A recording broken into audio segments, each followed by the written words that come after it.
Thank you, Madam Chair. Gentlemen, this committee recognizes that your constitutional duty is to follow the lawful orders of the President or resign if you don't agree with his decisions and policies like Secretary Mattis did. But I want to emphasize you do not have a duty, constitutional or otherwise, to cover for the Commander-in-Chief when he is not telling the truth to the American people. With that, I have a few questions that I'd like you to keep short, concise answers to. On August 18th, in a media interview to the American people, the President said that none of his military advisors told him that he should keep U.S. forces in Afghanistan. General Milley, that was a false statement by the President of the United States, was it not? I didn't even see the statement, to tell you the truth. I'm reading you a truthful statement.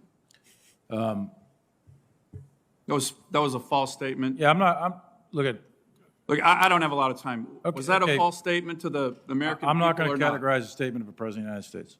General McKenzie, was that a false statement? The President said none of his commanders said that he should keep troops in Afghanistan. Was that a false statement by the President of the United States? Remember, you do not have a duty to cover for the President when he's not telling the truth.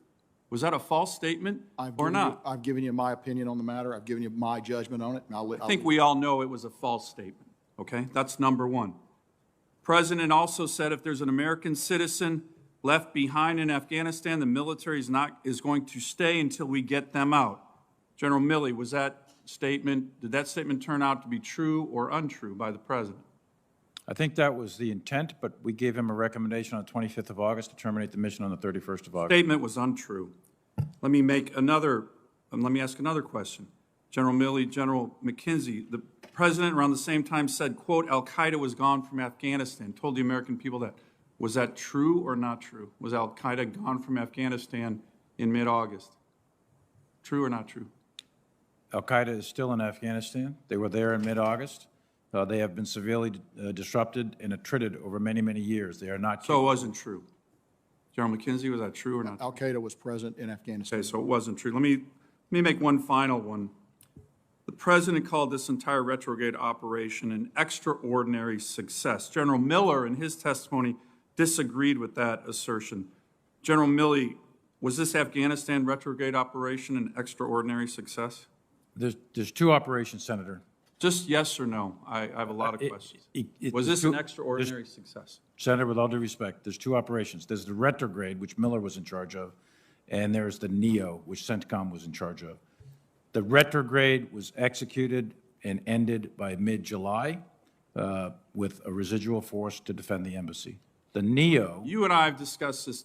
Would you use the term extraordinary success for what took place in August in Afghanistan? That's the non-combatant evacuation, and I think one of the other senators said it very well. It was a logistical success, but a strategic failure. And I think those are two different terms. Look, I think, here's the problem. I think the whole world knows, this is the cover of the Economist magazine, Biden's debacle. That had stories in it, articles in it called "The Fiasco in Afghanistan is a huge and unnecessary blow to America's standing." That was one article. Joe Biden blames everybody else. That's another article. China sees America humbled. That's another article. And gentlemen, the problem here, these are not marginal misstatements by the President to the American people. These are dramatic, obvious falsehoods that go to the very heart of the foreign policy fiasco we have all witnessed. These are life and death deceptions that the President of the United States told the American people. I have one final question.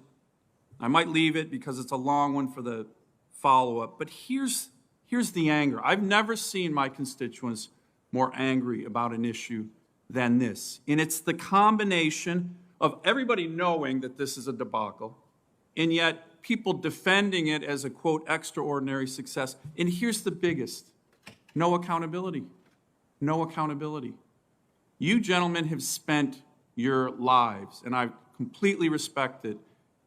Troops in combat, you've been in combat, you've had troops under your command killed in action. You have been part of an institution where accountability is so critical, and the American people respect that. Up and down the chain, where there are instances, commanders get relieved. Up and down the chain, we see it. the McCain incident, the Fitzgerald incident, the AAV incident with the Marine Corps, 3-star, 4-star flag officers, all relieved of duty. But on this matter, on the biggest national security fiasco in a generation, there has been zero accountability, no responsibility from anybody. So I will ask this final question of all of you. Senator Cotton talked Senator About Sullivan? Madam, Madam Chair, if I may. Could you submit your question I- for I the will- record, please? We're trying to keep to a 5-minute questioning rounds. You can ask the question in your second round if you'd like. Thank you. Senator Peters.